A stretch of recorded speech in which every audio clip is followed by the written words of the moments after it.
जानेवारी महाराष्ट्राचे आद्य पत्रकार श्री बाळशास्त्री जांभेकर यांची जयंती व यांनी आज दर्पण नावाचे वर्तमानपत्र सुरू केलं होतं 1832ला 6 जानेवारी 1832ला।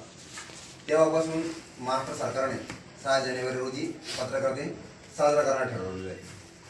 तर पत्रकार दिनामध्ये औचित्य माननीय पोलीस निरीक्षक सो पाचोरा पोलीस स्टेशनचे सन्माननीय श्री पवार साहेब यांनी सकाळी छोटेखानी एक कार्यक्रम आयोजित केला होता आम्ही, आणि त्या कार्यक्रमामध्ये आपले बरेचसे पत्रकार बांधव होते।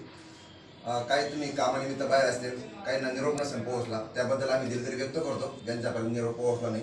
जसं साहेब बोलले ते 70-80 पत्रकार आहेत, सर्वांना जर एक जण कॉल करून बोलवणं हे आमच्या एक माणूस डायरेक्ट आम्हाला स्टाफ कमी, प्रत्येक माणूस गुंतून जाईल आमचं। सोशल मीडियाच्या माध्यमातून आपण सर्वांना विनंती केली होती की आज जे पत्रकार दिन आहे त्यानिमित्त आपण या। तर मी जे राहिले असतील त्याबद्दल आम्ही आपली दिलगिरी व्यक्त करतो। जे पत्रकार बांधव आमच्याकडून नजर चुकीनं अनावधानाने जे ज्यांना कळवलं नाही गेलं असेल त्याबद्दल दिलगिरी व्यक्त करतो की ज्या पत्रकार बांधवांच्या मनामध्ये काही किंतु परंतु आणू नये आणि आमच्याबद्दल ते वैर मनामध्ये ठेवू नये। आम्हाला सर्व बांधव सारखे जे आता आले त्यांच्या प्रथमतः आम्ही त्याबद्दल दिलगिरी व्यक्त करतो। दुसरं, पत्रकारिता आपण नेहमी ऐकतो की पत्रकारिता हा 4था आधारस्तंभ आहे। आपण 3 आधारस्तंभ आपण सर्व ज्ञात आहेतच, कायदे मंडळ, कार्यकारी मंडळ आणि न्याय मंडळ। जर जगात पाहिलं आपण जर पिरॅमिड वस्तू बघा तर सगळ्या 4 स्तंभावरच अवलंबून आहे। तर मानवी इतिहास पण असा आहे की 4 गोष्टीवरच अवलंबून आहे। माणूस जीवन जगत असेल, धर्म, अर्थ, काम आणि मोक्ष, या 4 बाबी समाज माणसाला जगण्यासाठी जसं आवश्यक आहे तसा समाज म्हणून जगण्यासाठी या 4 बाबी आवश्यक आहे। कायदे मंडळ, कार्यकारी न्याय मंडळ आणि दुसरं पत्रकारिता, जे समाज माध्यमाचं तळागाळातल्या लोकांचं खऱ्या अर्थानं लोकशाहीला जिवंत ठेवण्याचं खरं साधन जर आज कोणतं असेल तर आज आपण बघतोय की युक्रेन रशिया युद्ध असेल, गाझापट्टीवर होणारे हल्ले असतील किंवा इतर आंतरराष्ट्रीय घडामोडीपासून खाली समाजातल्या आपण जर स्वातंत्र्य काळातील बघितलं की समाज सुधारण्याचे काही जे घटक असतील ते खऱ्या अर्थाने आपले स्वातंत्र्य लढ्यातील माळवादी, जालवादी आणि क्रांतिकारी या 3 लोकांनी देश स्वातंत्र्य करण्यामध्ये या 3 लोकांची खूप महत्त्वाची भूमिका होती। तर ते आपण जर बारकाईने बघितलं तर मावळवादी जे नेते होते आपले स्वातंत्र्य काळाचे त्यांचे पण काही पाक्षिक होते, काही वर्तमानपत्र होते। जे क्रांतिकारक होते भगतसिंग वगैरे ते डायरेक्ट ओढूनच द्यायचे काय इंग्रजांना, त्यांचं क्रांतिकारी त्यांचे कृत्य होतं। आणि मावळवादी जे दादाभाई नौरोजी वगैरे होते, जे कायदे मंडळात जाऊन आपल्या मागण्या कायदेशीर मांडणे सविनय पद्धतीने मांडत होते। या 3 जर बघितले आपण तर यांनी खऱ्या अर्थाने समाजातल्या तळागाळातल्या लोकांना देश स्वातंत्र्य मिळवण्यासाठी जे घटक कारणीभूत होते हे एक वर्तमानपत्र ते तळागाळातल्या लोकांपासून जाऊन लोकांना सगळ्यांना खऱ्या अर्थानं पत्रकारानेच खूप मोलाचं योगदान आहे। आज आपल्याला हे मानावं लागेल। किंवा आपण बी अभ्यासला, तुम्ही पण सर्व माझ्यापेक्षा जास्त ज्ञानी आहात, हुशार आहात, तुम्हाला त्या गोष्टी माहीत असेल कारण माझ्यापेक्षा तुमचा संविधानाचा वगैरे अभ्यास जास्त असेल। तरी आज खऱ्या अर्थानं बाळशास्त्री जांभेकर यांनी दर्पण म्हणजे आरसा, समाजात काय जे चाललंय त्या आरसाच्या स्वरूपात प्रतिबिंब ते दिसावं तळागाळातल्या लोकांना, लोकशाहीमध्ये काय चाललंय, सरकार काय करतंय, सरकारने एखादा कायदा आणला तर तो कायदा सोप्या भाषेमध्ये कशा पद्धतीनं आपल्या वर्तमानपत्रात एखादा लेख लिहून ते सर्वसामान्य लोकांपर्यंत कशा पद्धतीनं तो समजून सांगायचं हे खूप मोठ्या प्रमाणात आव्हान असतं। आणि ते खऱ्या अर्थानं पत्रकार बांधव हे तळागाळातल्या लोकांपर्यंत सांगतात। काही बातम्या स्वरूपात काही जे लोकांचे व्यवहार असतात ते बातम्या स्वरूपात बी एक पेजेस ठेवून ते त्यांचे बी एक मोठं योगदान आहे पत्रकार बांधवांचं।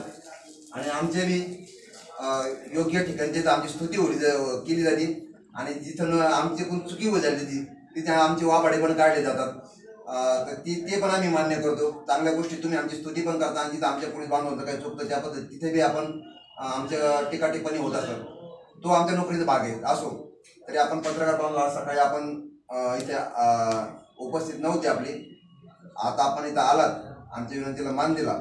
आमचं कामकाजाच्या ओघामध्ये जर काही राहून जात असेल की तुम्हाला जे अपेक्षित असतं कामकाज समाजामध्ये करणं पोलिसांनी, त्यामुळे साहेबांनी सकाळी सांगितलं होतं की तुम्ही पर्सनली आम्हाला येऊन सांगा, आमच्याकडून जर काम नाही झालं तर मग आमची तुम्हाला कायद्याने तुमचं कामच आहे, पत्रकारांचं कामच आहे की बाबा जे समाजाच्या चुकीच्या गोष्टी चालल्या त्या समाज माध्यमाने लोकांसमोर आणणं। तरी आज आपले सन्माननीय श्री किशोरराय साकडा ज्येष्ठ सेंट्रल पत्रकार आणि त्यांचे समस्त सहकारी आले ते पत्रकार दिनानिमित्त औचित्य साधून पत्रकार दिनाचं औचित्य साधून आपण सर्व जे बांधव इथे आलात त्याबद्दल मी प्रथमतः पत्रकार दिनानिमित्त आपल्या सर्वांचे मनापासून आभार मानतो.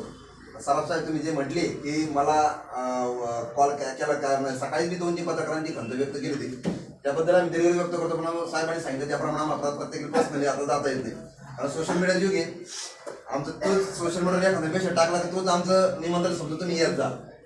पण तरी बी आम्ही यापुढे तुमची जर तसं जर असेल, तुमची जर तुम्हाला तशी इच्छा असेल, नेक्स्ट टाइम आम्ही त्याचे विचार केला आता समजा अवयवले असले आणि तुमच्यासोबत एक पात्र प्रोडेशन माननीय सन्माननीय श्री पवार साहेब आणि आमच्या स्टाफच्या वतीने आपले आभार मानतो. आणि पुढील कार्यक्रम त्यांना बोलायचं असेल आपल्या जे श्रेष्ठ पत्रकार काही 2 शब्द सर्व पत्रकारांच्या वतीने आभार मानतो.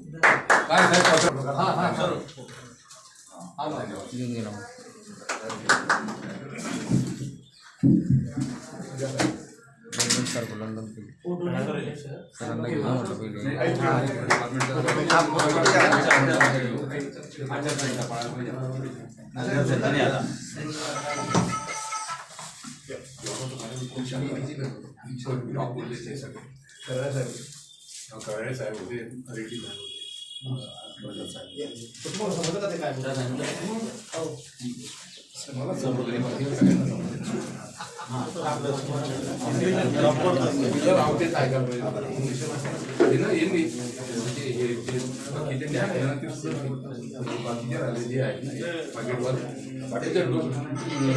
रेड्डी उडून गेल्या किती रेकॉर्डिंग आहे भयानक बोलला व्यक्तिमत्व जवळून अभ्यास करते मी म्हणून त्याची बातमी पण किशोर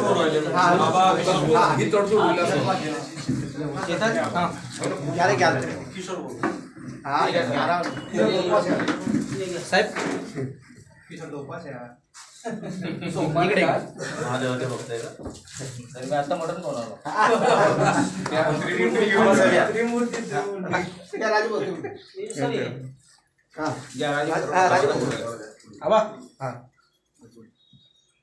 तुझ्या साहेब तुझ्या